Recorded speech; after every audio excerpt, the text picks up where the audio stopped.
नमस्कार दोस्तों, कैसे हैं आप सभी। मैं विष्णु कुमार आप सभी का अपने YouTube चैनल के इस वीडियो पर हार्दिक स्वागत करता हूं। दोस्तों, इस वीडियो में हम लोग बिहार बोर्ड क्लास 10th के हिंदी सब्जेक्ट से जुड़े जो VVI ऑब्जेक्टिव प्रश्न है उसी का सॉल्यूशन करने वाले हैं। दोस्तों, यदि आप भी 2025 में मैट्रिक बिहार बोर्ड का फाइनल एग्जाम देने वाले हैं तो यह वीडियो आप लोगों के लिए बहुत ही इम्पोर्टेंट होने वाला है, इसलिए आप लोग इस वीडियो को ध्यान से देखें और हिंदी से संबंधित कुल जितने सारे क्वेश्चन इस वीडियो में पूछे जा रहे हैं उसका आप सही जवाब दें।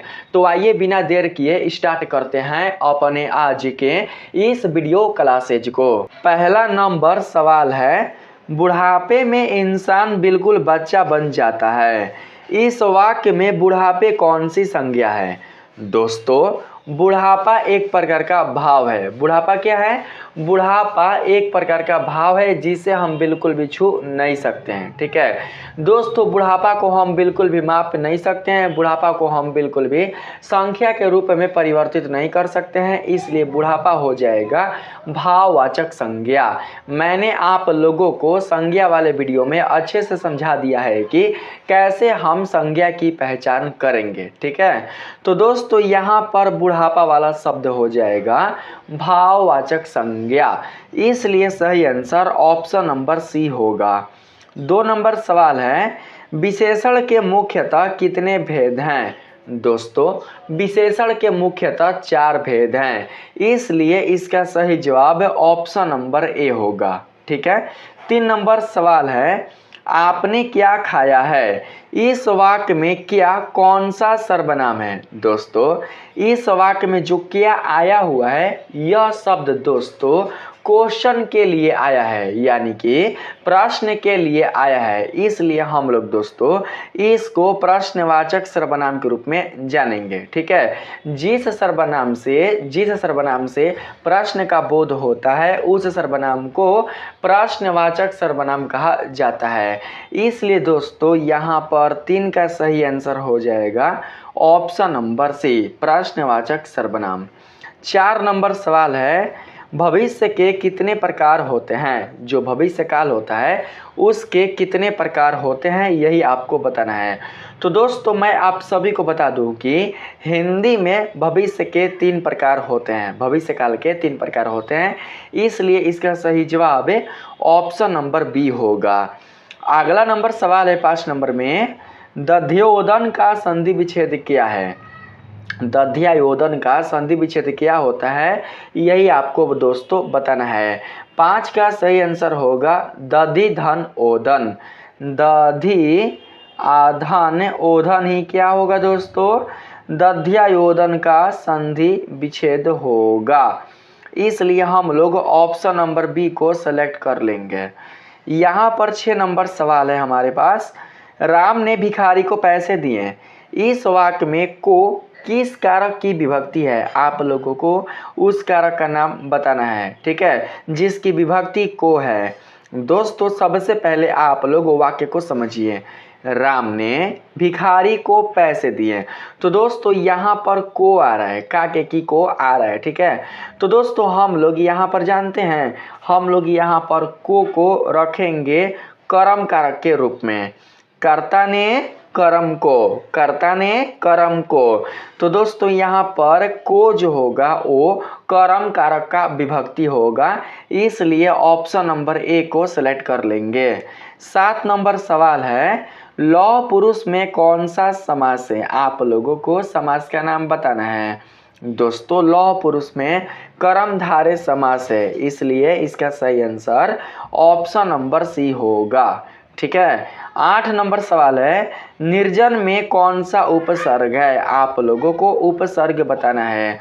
तो दोस्तों 8 का सही आंसर हो जाएगा ऑप्शन नंबर बी, निर्जन में नीर कौन सा दोस्तों, तो नी और र पर हलंत वाला। ठीक है, यही दोस्तों राइट आंसर हो जाएगा। बी और डी दोनों में सेम ही दोस्तों दिए गए हैं, आप चाहें तो बी भी सिलेक्ट कर सकते हैं और चाहें तो आप डी भी सिलेक्ट कर सकते हैं। याद रखिएगा कि न में हमेशा हर्षाईकार ही होगा, ना कि दीर्घिकार होगा। ठीक है, ऑप्शन नंबर को हम लोग यहाँ पर ले लेंगे बी या फिर डी। बी ए ले लीजिए, बी ए सही होगा। 9 नंबर सवाल है हमारे पास, निम्नलिखित शब्दों में कौन सा शब्द शुद्ध है? आपको शुद्ध शब्द की पहचान करना है। दोस्तों इन चारों ऑप्शन में जो सही ऑप्शन होगा वो होगा ये वाला, शोणित, यही शब्द शुद्ध होगा, इसलिए option number C right answer होगा। 10 नंबर सवाल है, यदि ए के बाद कोई भी भिन्न स्वर आए तो ए किस में परिवर्तित हो जाता है? यदि ए के बाद कोई भी भिन्न स्वर आए तो ए किस में परिवर्तित हो जाता है, यही आपको बताना है। तो दोस्तों ए अय में परिवर्तित हो जाता है, किस में? अय में परिवर्तित हो जाता है, इसलिए इसका सही जवाब ऑप्शन नंबर बी होगा। 11 नंबर सवाल है, निम्नलिखित वाक्यों में कौन सा वाक्य शुद्ध है? आप लोगों को शुद्ध वाक्य की पहचान करनी है। दोस्तों आपके पास 4 ऑप्शन हैं, आप लोग ऑप्शन को ध्यान से पढ़ें और बताएं कि कौन सा ऑप्शन इस प्रश्न के लिए राइट होगा। दोस्तों मैं आप सभी को बता दूं कि यहाँ पर ऑप्शन नंबर ए राइट होगा। आपके दर्शन कब होंगे? यहाँ पर ऑप्शन नंबर बी में है, मैंने यह काम करा है। तो दोस्तों यह बिल्कुल भी क्या है? यह बिल्कुल भी शुद्ध वाक्य नहीं है। यहाँ पर दोस्तों इस वाक्य को होना चाहिए था, मैंने यह काम किया है, ना कि करा है। करा दोस्तों अशुद्ध हो जाएगा, ठीक है। यहाँ पर है, प्यास से ओठ सूख रहा था, प्यास से ओठ सूख रहा था। तो दोस्तों ये भी बिल्कुल भी शुद्ध वाक्य नहीं है। प्यास से ओठ सूख रहा है, यह दोस्तों सही होगा, ठीक है। और यहाँ पर डी नंबर में है, मेरा बात सुनो, मेरा बात सुनो यहाँ पर लिखा हुआ है, मेरी बात सुनो, मेरी बात सुनो शुद्ध वाक्य होगा। तो दोस्तों आप लोग ऑप्शन नंबर सी को ए को सेलेक्ट कर लीजिएगा, ए सही होगा। 12 नंबर सवाल है, हाथ साफ करना मुहावरे का सही अर्थ क्या है? हाथ साफ करना मुहावरे का सही अर्थ क्या होता है? तो दोस्तों हाथ साफ करने वाले मुहावरे का सही अर्थ होता है दोस्तों सफाई करना, ठीक है। 12 का सही आंसर हो जाएगा सफाई, वही चोरी करना, चोरी करना ले लीजिएगा, option number C, option number C, ठीक है। चोरी करना, चोरी करना राइट आंसर होगा। 13 नंबर सवाल है, निम्नलिखित शब्दों में कौन सा शब्द शुद्ध है? आपको शुद्ध शब्द बताना है। तो दोस्तों इन चारों में जो शुद्ध शब्द है वो जानते हैं कौन है? वो है हितैषी, यानी कि ये वाला शुद्ध है, ठीक है। हितैषी, यही दोस्तों शुद्ध शब्द है, इसलिए 13 का सही आंसर ऑप्शन नंबर सी होगा। 14 नंबर सवाल है, अंतिम में कौन सा प्रत्यय है? आप लोगों को बताना है अंतिम में कौन सा प्रत्यय है। दोस्तों अंतिम में जो प्रत्यय है वो जानते हैं कौन है? वो है दोस्तों यहाँ पर अंतिम, अंतिम, इम, इम दोस्तों होगा यहाँ पर दोस्तों इम हो जाएगा, इम, इम, अंतिम। तो हम लोग इम को ले लेंगे, ऑप्शन नंबर सी इसका राइट आंसर होगा। 15 नंबर सवाल है, अष्टाध्यायी में कौन सा समास है? अष्टाध्यायी में कौन सा समास है भाई? तो दोस्तों अष्टाध्यायी में द्विगु समास है, क्योंकि अष्ट यानी कि 8 संख्या को प्रदर्शित कर रहा है, इसलिए हम लोग इस शब्द को किस समास के अंतर्गत रखेंगे? तो द्विगु समास के अंतर्गत रखेंगे, ऑप्शन नंबर ए इसका राइट आंसर होगा। 16 नंबर सवाल है, भारत में बेरोजगारी का एक प्रमुख और अप्रत्यक्ष कारण क्या है? भारत में बेरोजगारी का एक प्रमुख और अप्रत्यक्ष कारण क्या है भाई? तो दोस्तों देखिए इसका जो मेन कारण है ना वो है दोस्तों जाति प्रथा, ठीक है। जाति प्रथा ही भारत में बेरोजगारी का एक प्रमुख और अप्रत्यक्ष कारण है, ऑप्शन नंबर सी को सिलेक्ट कर लेंगे। 17 नंबर सवाल है, पेड़ का कमरा किसकी रचना है? आपको उस लेखक का नाम बताना है जिन्होंने पेड़ का कमरा वाला दोस्तों रचना किया है। पेड़ का कमरा वाला जो काव्य है, जो कविता नहीं है ये दोस्तों, पेड़ का कमरा वाला कविता है। देखिए पेड़ का कमरा वाला कविता हो या दोस्तों गद्यांश हो या कहानी हो या निबंध हो, उससे मतलब नहीं है, बस आपसे पूछा जा रहा है कि पेड़ का कमरा किसकी रचना है, आपको उस लेखक का नाम बताना है। दोस्तों 17 का सही जवाब होगा Vinod Kumar Shukla, option number A, option number A 17 का राइट आंसर होगा। 18 नंबर सवाल है, बी आर नारायण ने किसी कहानी का अनुवाद किया है? किसी कहानी का अनुवाद किया है तो आपको उस कहानी का नाम बताना है। बी आर नारायण ने किसी कहानी का अनुवाद किया है, आपको उस कहानी का नाम बताना है। तो दोस्तों 18 का सही जवाब होगा दही वाली मंगमा, ऑप्शन नंबर बी। दही वाली मंगमा कहानी का अनुवाद ही बी आर नारायण ने किया है। ठीक है। 19 नंबर सवाल है, कवियत्री अनामिका का जन्म कब हुआ? आप लोगों को अनामिका का जन्म बताना है।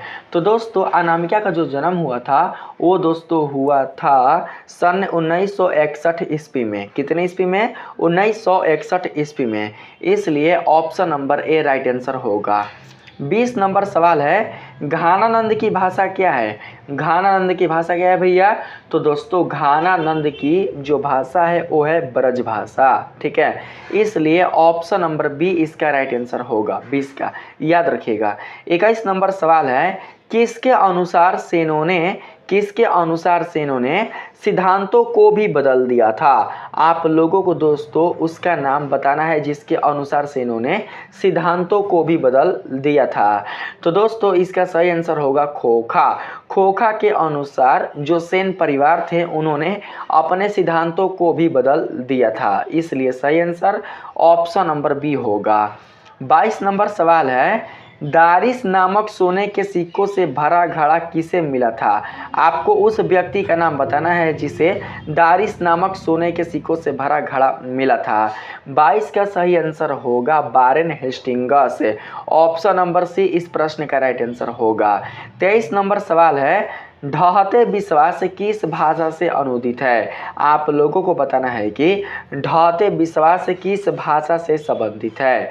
दोस्तों 23 का सही जवाब होगा उड़िया। उड़िया भाषा से संबंधित है, इसलिए ऑप्शन नंबर सी को सिलेक्ट कर लेंगे।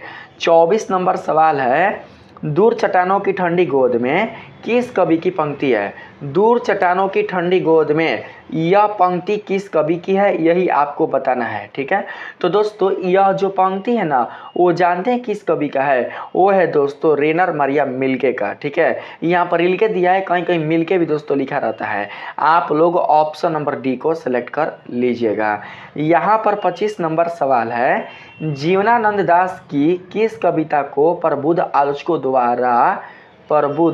द्वारा रविंद्रोत्तर युग की श्रेष्ठतम प्रेम कविता की संज्ञा दी गई है? ठीक है। तो दोस्तों इसका सही आंसर होगा बनलता सेन। ठीक है। बनलता सेन इसका राइट आंसर होगा, Banalata Sen, option number B right होगा। 26 नंबर सवाल है, आध्यात्मिक शिक्षा से गांधी जी का क्या अभिप्राय है? दोस्तों आप लोगों को बताना है कि आध्यात्मिक शिक्षा से गांधी जी का अभिप्राय क्या है। इसका सही जवाब होगा हृदय की शिक्षा, ऑप्शन नंबर डी, हृदय की शिक्षा का ही दोस्तों अभिप्राय है। 27 नंबर सवाल है हमारे पास दोस्तों, अवनियों में 19 दिनों के प्रवास के दौरान लेखक ने कितने गद्य की रचना की? तो दोस्तों 27 गद्य की रचना की। कितने गद्य की रचना की? तो 27 गद्य की रचना की। इसलिए 27 का सही आंसर हो जाएगा ऑप्शन नंबर ए। ठीक है। 28 नंबर सवाल है यहाँ पर, धरती कब तक घूमेगी किस भाषा से अनुदित कहानी है? आप लोगों को उस भाषा का नाम बताना है। ठीक है। तो दोस्तों इसका सही आंसर होगा राजस्थानी। राजस्थानी भाषा से ही कौन अनुदित है? तो धरती कब तक घूमेगी कहानी। ठीक है।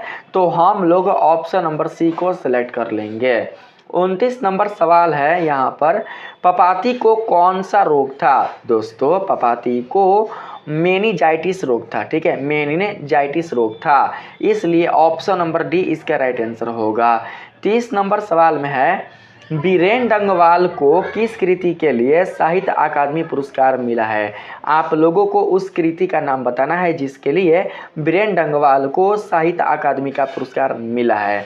तो दोस्तों इसका सही आंसर होगा दुष्चक्र में सृष्टा, ऑप्शन नंबर बी इसका राइट आंसर होगा। याद करते चलिएगा, दुष्चक्र में सृष्टा। ठीक है। ऑप्शन नंबर बी इसका सही आंसर होगा। 31 नंबर सवाल है हमारे पास, परदेश की विद्या पढ़ने का क्या परिणाम हुआ? परदेश की विद्या पढ़ने का क्या परिणाम हुआ दोस्तों? तो परदेश की विद्या पढ़ने का जो परिणाम हुआ वो हुआ सबकी बुद्धि आध्यात्मिक हो गई। ठीक है। सबकी बुद्धि कैसी हो गई? सबकी बुद्धि आध्यात्मिक हो गई। इसलिए सही आंसर ऑप्शन नंबर सी होगा। 32 नंबर सवाल है, नगर कहानी किस लेखक द्वारा रचित है? आप लोगों को उस लेखक का नाम बताना है जिन्होंने नगर कहानी को लिखा है। ठीक है, तो दोस्तों इसका सही आंसर हो जाएगा सुजाता। सुजाता ने ही नगर कहानी को लिखा है, इसलिए सही आंसर ऑप्शन नंबर सी होगा। 33 नंबर सवाल है हमारे पास, लेखक के अनुसार मनुष्य के नाखून किसके जीवंत प्रतीक हैं? लेखक के अनुसार मनुष्य के जो नाखून है वो किसके जीवंत प्रतीक है? आप लोगों को दोस्तों यही बताना है। तो 5वीं वृत्तिक है, ठीक है, पशुओं की वृत्तिक है, इसलिए 33 का सही आंसर होगा ऑप्शन नंबर सी। यहाँ पर 34 नंबर सवाल है, हजारी प्रसाद द्विवेदी का जन्म कब हुआ? आप लोगों को दोस्तों वह सन बताना है जिसमें हजारी प्रसाद द्विवेदी का जन्म हुआ था। तो दोस्तों इसका सही आंसर होगा 1907। याद रखिएगा 1907 ईस्वी में हजारी प्रसाद द्विवेदी का जन्म हुआ था, इसलिए ऑप्शन नंबर ए को सिलेक्ट कर लेंगे। 35 नंबर सवाल है यहाँ पर, रहीरास किसकी रचना है? रहीरास किसकी रचना है भैया? तो रहीरास जिसकी रचना है उसका नाम है Guru Nanak. Option number B इस प्रश्न का राइट आंसर होगा। 36 का दोस्तों हो जाएगा प्रश्न में, लक्ष्मी के बड़े पुत्र का क्या नाम था? दोस्तों लक्ष्मी के बड़े पुत्र का नाम था अच्युत। क्या नाम था? अच्युत, इसलिए सही आंसर ऑप्शन नंबर ए होगा। 37 नंबर सवाल है, एक वृक्ष की हत्या में कवि शहर को किससे बचाने की बात करता है? एक वृक्ष की हत्या में कवि शहर को किससे बचाने की बात करता है? आप लोगों को उसका नाम बताना है। तो दोस्तों जानते हैं नादिरों से बचाने की बात करता है, इसलिए इसका सही आंसर ऑप्शन नंबर सी होगा। 38 नंबर सवाल है हमारे पास, गांधी जी का दक्षिण अफ्रीका प्रयास कब से कब तक था? दोस्तों यहाँ पर प्रयास है, प्रवास है, प्रयास नहीं है। गांधी जी का दक्षिण अफ्रीका प्रवास से कब तक था? तो दोस्तों यहाँ पर आप देख सकते हैं कि इसका सही आंसर हो जाएगा 1893 से 1914 है 1893 से 1914 ईस्वी तक। ठीक है, तो ऑप्शन नंबर ए को हम लोग सेलेक्ट कर लेंगे। 39 नंबर सवाल है हमारे पास, जब पंडित बिरजू महाराज को संगीत नाटक अकादमी अवार्ड मिला तब उनकी उम्र क्या थी? आपको दोस्तों उम्र बताना है जिस समय पंडित बिरजू महाराज को संगीत नाटक अकादमी का अवार्ड मिला था। ठीक है, तो दोस्तों उस समय उनकी जो उम्र थी वो थी 27 वर्ष। कितनी उम्र थी? 27 वर्ष, इसलिए ऑप्शन नंबर ए इसका राइट आंसर होगा। 40 नंबर सवाल है, कवि ने माली मालिन किसे कहा है? दोस्तों कवि ने मालिन कहा है कृष्ण और राधा को। माली और मालिन कहा है किसे? तो कृष्ण और राधा को, इसलिए ऑप्शन नंबर सी 40 का सही आंसर हो जाएगा। 41 नंबर सवाल है हमारे पास, मंगू के अलावा उसकी माँ की कितनी संतानें थी? तो दोस्तों मंगू के अलावा उसकी माँ की 4 संतानें थी, इसलिए 41 का सही आंसर दोस्तों 3 होगा। मंगू के लेके 4 संतानें थी। ठीक है, मंगू के अलावा बोला है ना, तो मंगू के अलावा दोस्तों जो माँ थी ना मंगू की, उनकी 3 संतानें थी, इसलिए 31 का सही आंसर ऑप्शन नंबर बी होगा। 42 नंबर सवाल है, अज्ञेय का जन्म कब हुआ?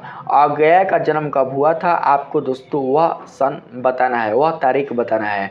तो 42 का सही आंसर होगा 1911 ईस्वी में अज्ञेय का जन्म हुआ था। ऑप्शन नंबर बी इसका राइट आंसर होगा। 43 नंबर सवाल है, दिनकर की किस कृति के लिए ज्ञानपीठ पुरस्कार मिला है? आप लोगों को बताना है कि दिनकर की किस कृति के लिए ज्ञानपीठ पुरस्कार उन्हें मिला है, उस कृति का नाम आपको बताना है। तो दोस्तों उर्वशी कृति के लिए ज्ञानपीठ पुरस्कार दिनकर को मिला है, इसलिए 43 का सही आंसर ऑप्शन नंबर सी होगा। 44 नंबर सवाल है, नौबत खाने में इबादत साहित्य की कौन सी विद्या है? नौबत खाने में इबादत साहित्य की कौन सी विद्या है दोस्तों? तो इसका सही जवाब हो जाएगा दोस्तों ऑप्शन नंबर सी व्यक्ति चित्र। ठीक है, व्यक्ति चित्र इसका सही आंसर होगा। 45 नंबर सवाल है, पंडित बिरजू महाराज लखनऊ घराने की किस पीढ़ी के कलाकार हैं? यहाँ पर घराने हैं, हाँ घराने हैं। पंडित बिरजू महाराज लखनऊ घराने की किस पीढ़ी के कलाकार हैं? आपको उस पीढ़ी का नाम बताना है। ठीक है, जिस पीढ़ी के कलाकार पंडित बिरजू महाराज हैं।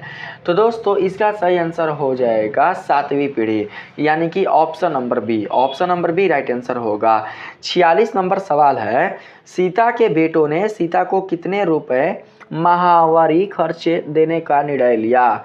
सीता के बेटों ने सीता को कितने रुपए माहवारी खर्च देने का निर्णय लिया? आप लोगों को दोस्तों उस पैसे का मान बताना है, ठीक है।